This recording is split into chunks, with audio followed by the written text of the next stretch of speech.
जोहार साथियों, मैं मुकेश बिरुआ। हिंदी को लेकर क्यों छिड़ा है दक्षिण भारतीय राज्यों में विवाद, आइए आज इसे हम समझते हैं। तमिलनाडु, केरल और अब महाराष्ट्र समेत कई गैर हिंदी भाषी राज्यों में हिंदी भाषा को लेकर ज़बरदस्त विरोध हो रहा है। तमिलनाडु सरकार ने हिंदी को लेकर ही प्रदेश में राष्ट्रीय शिक्षा नीति यानी कि नेशनल एजुकेशन पॉलिसी 2020 को लागू करने से मना कर दिया है। दिसंबर 1952 में लगभग 56 दिनों तक आमरण अनशन करने के बाद मद्रास, जो अब इस समय आंध्र प्रदेश वाला इलाका के पट्टी श्री रामुलु अमरजीवी ने दम तोड़ दिया था। वह भाषा के आधार पर एक अलग राज्य बनाए जाने की मांग कर रहे थे। उनकी मौत की वजह से तत्कालीन भारत में व्यापक हिंसा हुई और सरकार को राज्य पुनर्गठन आयोग बनाना पड़ा और अक्टूबर 1953 में भाषा के आधार पर देश के पहले राज्य आंध्र प्रदेश का निर्माण किया गया, जो कि तेलुगु भाषा पर आधारित था। भाषा के आधार पर नए राज्यों के गठन की मांग या विवाद नया नहीं है। इसी तर्ज पर हिंदी को लेकर अब केंद्र सरकार और तमिलनाडु और केरल सरकार के बीच विवाद पैदा हो गया है। तमिलनाडु सरकार ने हिंदी की वजह से राज्य में नई राष्ट्रीय नीति 2020 को लागू करने से मना कर दिया है। आखिर है क्या विवाद? देखिए, राष्ट्रीय शिक्षा नीति 2020 के तहत सभी राज्यों में 3 भाषाएं पढ़ाए जाने की बात कही गई है, जिसके तहत पहली भाषा मातृभाषा या क्षेत्रीय भाषा, दूसरी भाषा गैर हिंदी भाषी यानी कि दक्षिण भारत के राज्यों के लिए हिंदी या अंग्रेजी, और हिंदी भाषी राज्यों यानी कि उत्तर भारत के लिए अंग्रेजी या कोई दूसरी आधुनिक भारतीय भाषा, और तीसरी भाषा के रूप में गैर हिंदी जैसे केरल, तमिलनाडु, महाराष्ट्र में अंग्रेजी या कोई आधुनिक भारतीय भाषा, और हिंदी भाषी राज्यों में अंग्रेजी या एक आधुनिक भारतीय भाषा। ये सब पढ़ाना अनिवार्य कर दिया गया है। हालांकि इस नीति में स्पष्ट रूप से ये नहीं कहा गया कि तीसरी भाषा हिंदी ही होनी चाहिए, बल्कि यह कोई भी भारतीय भाषा हो सकती है। आसान शब्दों में कहें तो उसके तहत हिंदी, अंग्रेजी और संबंधित राज्य की क्षेत्रीय भाषा पढ़ाए जाने पर जोर दिया गया है, लेकिन किसी तरह की बाध्यता नहीं है। तमिलनाडु सरकार का कहना है कि केंद्र सरकार नई शिक्षा नीति के जरिए गैर हिंदी भाषी राज्यों पर हिंदी थोपना चाहती है। तमिलनाडु सरकार का तर्क है कि राज्य में 1968 से द्विभाषी नीति के तहत स्कूलों में तमिल और अंग्रेजी की शिक्षा पहले से दी जा रही है। इसीलिए तमिलनाडु समेत कई दक्षिण भारतीय राज्यों ने केंद्र सरकार पर शिक्षा के संस्कृतिकरण का आरोप लगाया है। 2019 में राष्ट्रीय शिक्षा नीति का मसौदा जारी करने के दौरान भी दक्षिण भारतीय राज्यों ने इसका विरोध किया था। कोठारी आयोग की सिफारिश पर लागू पहली राष्ट्रीय शिक्षा नीति 1968 में त्रिभाषी सूत्र को अपनाया गया था, लेकिन इसे व्यापक पैमाने पर कभी लागू नहीं किया जा सका। दक्षिण भारत से हिंदी के विरोध का नाता आज़ादी से पहले से जुड़ चुका था। 1938 में मद्रास प्रेसिडेंसी के लगभग 125 स्कूलों में हिंदी को अनिवार्य भाषा के रूप में लागू करने के फैसले का बड़े पैमाने पर विरोध हुआ। अन्नादुरई के नेतृत्व में यह आंदोलन 2 साल तक चला और ब्रिटिश सरकार ने अपना फैसला वापस ले लिया। राज्य में नई शिक्षा नीति लागू नहीं करने का नुकसान राज्य को केंद्र सरकार की तरफ से समग्र शिक्षा अभियान के लिए मिलने वाली आर्थिक मदद के रूप में हो रहा है। केंद्र सरकार ने राष्ट्रीय शिक्षा नीति 2020 का विरोध करने की वजह से तमिलनाडु को जारी किए जाने वाली 500 करोड़ रुपए से ज़्यादा की फंडिंग रोक दी है। नियमानुसार समग्र शिक्षा अभियान के तहत राज्यों को फंडिंग हासिल करने के लिए राष्ट्रीय शिक्षा नीति की गाइडलाइन का पालन करना जरूरी है। इस अभियान के तहत केंद्र सरकार राष्ट्रीय शिक्षा नीति लागू करने वाले राज्यों और केंद्र शासित प्रदेशों को अलग अलग श्रेणी के आधार पर फंडिंग मुहैया कराती है। सामान्य राज्यों और विधानसभा वाले केंद्र शासित प्रदेशों को 60% फंडिंग और पूर्वोत्तर और पहाड़ी राज्यों को 90% फंडिंग दी जाती है।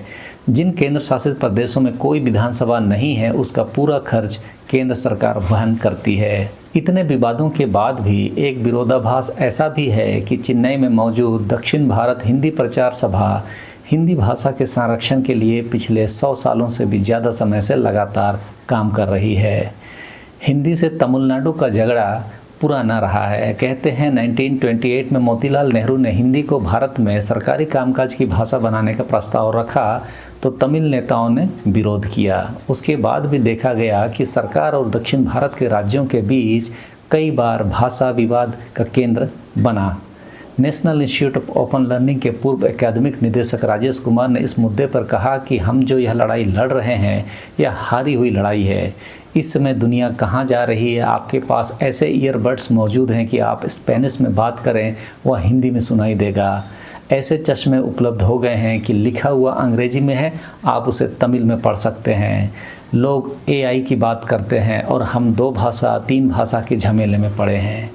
उन्होंने कहा इसलिए हमें मूल ऐसे मुद्दों पर ध्यान रखना चाहिए जो हमें भाषा की दृष्टि से भी, संस्कृति की दृष्टि से भी और समरसता की दृष्टि से भी आगे ले जा सकें। पूर्व IAS अधिकारी R रंगराजन ने कहा कि भारत में हिंदी का इस्तेमाल ज़्यादा होता है, लेकिन भाषा केवल एक माध्यम है, जबकि ज्ञान अलग चीज़ है। भाषा के बारे में जानना और ज्ञान प्राप्त करना दोनों अलग अलग बातें हैं। चाहे अंग्रेजी हो, तमिलनाडु में तमिल हो, आंध्र प्रदेश में तेलुगु हो या हिंदी हो, यह सब शिक्षा का माध्यम मात्र है। उन्होंने कहा अगर आप ASIR की रिपोर्ट देखेंगे तो लगभग 5वीं कक्षा के 60% बच्चे अपनी मातृभाषा में दूसरी कक्षा की किताब को ढंग से नहीं पढ़ सकते हैं। हमारा फोकस यह होना चाहिए कि मातृभाषा और अंग्रेजी जो अब आकांक्षी भाषा बन चुकी है पर ध्यान दिया जाए। इस भाषा विवाद में महाराष्ट्र भी कूद गया है। जैसे ही भाजपा की गठबंधन सरकार ने महाराष्ट्र में हिंदी पढ़ने को आवश्यक करने संबंधी निर्देश जारी किए, NCP उद्धव ठाकरे और राज ठाकरे ने हिंदी को आवश्यक भाषा के रूप में स्वीकार करने से मना कर दिया और इसके विरुद्ध व्यापक आंदोलन की चेतावनी दे डाली। राज ठाकरे ने तो यहाँ तक कह दिया कि हम हिंदू हैं, हिंदी नहीं। बात सही है, किसी भी व्यक्ति को कोई भी भाषा जबरन पढ़ने के लिए भारत के संविधान के हिसाब से दबाव नहीं डाला जा सकता है, और यदि सरकार अपनी जिद पर अड़ी रहती है तो उसका खामियाजा देश में भाषाई विवाद के रूप में आने वाले समय में व्यापक आंदोलन के रूप में देखा जा सकता है। हर समाज को अपनी भाषा और संस्कृति पर गर्व है और ऐसा गर्व करने का मौका हमें भारत का संविधान ही देता है। इसका सम्मान प्रत्येक सरकार को और लोगों को जरूर करना चाहिए, ना कि किसी भी समाज को जबरन दबाव देकर कोई भाषा पढ़ने के लिए मजबूर किया जाना चाहिए। हम आदिवासियों को भी अपनी भाषा संस्कृति के बारे में उतना ही जीवट होना चाहिए जैसे कि राज ठाकरे ने जताया है। हमें भी अपनी भाषाई संस्कृति को जीवंत बनाने में लग जाना चाहिए। अपनी भाषा और संस्कृति को लिपिबद्ध करने की प्रक्रिया में जुड़ जाना चाहिए। यह बात सही है कि त्रिभाषा फार्मूला से प्रत्येक बच्चे को स्कूली पढ़ाई के दौरान कम से कम 3 भाषाएं पढ़नी और सीखनी होगी, जिसमें एक भाषा तो अपनी मातृभाषा होगी और 2 भारतीय भाषाएं होगी। प्राथमिक कक्षा में शिक्षा यदि मातृभाषा या स्थानीय भाषा में दी जाएगी, उससे स्थानीय और आदिवासी भाषाओं को भी बढ़ावा मिलने की संभावना तो है ही। साथ ही जनजातीय भाषाओं को संरक्षित करने हेतु संसाधन भी विकसित हो सकेंगे। प्रारंभिक शिक्षा मातृभाषा में होने से स्कूल से बेहतर जुड़ाव बच्चे महसूस करेंगे, जिससे ड्रॉप आउट रेट भी कम होगा। हालांकि यह भी सत्य है कि हो, मुंडारी, संताली, कुड़ुक आदि जैसी भाषाओं को औपचारिक शिक्षा में स्थान मिलने से उनके संरक्षण में सहायता तो मिल रही है। भाषा के साथ ही पारंपरिक ज्ञान, लोक कथाएं और सांस्कृतिक विरासत भी संरक्षित होगी। यह भी सत्य है कि अधिकांश आदिवासी भाषाओं के लिए प्रशिक्षित शिक्षक और टीचिंग मटेरियल या पाठ्यक्रम उपलब्ध नहीं है, और हमारी भाषा हो में तो एक व्यक्ति लाकोबोद्रा के द्वारा बनाई गई भाषा को ही थोप दिया गया, ये भी मामला है। कई भाषाओं की एक से ज़्यादा लिपि है, जैसे देवनागरी, रोमन और खुद की अपनी लिपि। इससे भी पाठ्यक्रम तैयार करने में कठिनाई होती है। मेरे ख्याल से भाषा और संस्कृति को संरक्षित रखने के लिए इस समय ज़रूरी है कि अपनी संस्कृति को लिखा जाए। स्वाभाविक तौर पर देवनागरी को अधिकतर लोग जानते समझते हैं, तो उसी में लेखन हो। कालांतर में अपनी लिपि जिनका है तो उसमें ट्रांसलेट किया जाए। देवनागरी में होने से अधिकतर लोग पढ़ भी पाएंगे और अपनी संस्कृति को समझेंगे भी। आदिवासी तो अपने सांस्कृतिक रूप से भी बहुत ज़्यादा एकजुट नहीं हैं। ऐसे में दक्षिण भारत के राज्यों की तरह भाषा के नाम पर कि हम हिंदी स्वीकार नहीं करेंगे या अंग्रेजी स्वीकार नहीं करेंगे वाली स्थिति में हम नहीं हैं। लेकिन आदिवासी समाज को इस पर ज़रूर मंथन करना चाहिए कि इस भाषा विवाद से अपनी भाषा और संस्कृति के लिए हम क्या कुछ कर सकते हैं। इस पर मंथन ज़रूर करना चाहिए। इस पर यदि कोई अच्छा कंटेंट हम आने वाले समय में बना पाएँ तो मैं ज़रूर आपको जानकारी दूंगा।